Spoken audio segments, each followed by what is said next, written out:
Hi, welcome to my lesson 5 on our circle theorem. This is still maths with Victor. So we have a very simple exercise on the screen, and then we are asked to find the marked angle. So we study our diagram very well. The marked angle is angle Y.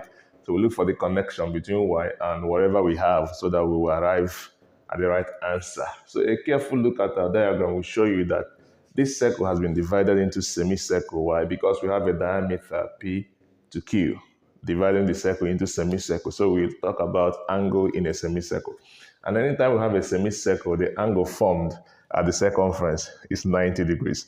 That's our second theorem, that angle in a semicircle is 90 degrees. So Y must be 90 degrees. Reason, angle in a semicircle.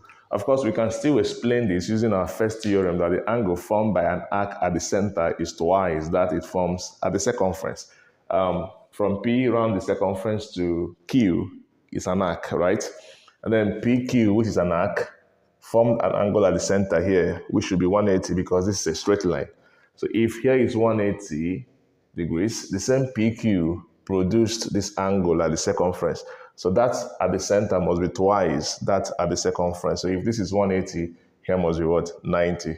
Still the same. So we can use any of the two theorems. Angle at the center is twice here, or angle in a semicircle is 90 degrees. So if you're just joining us for the first time, kindly like and subscribe to our YouTube channel. Thank you. Bye. See you in our subsequent class.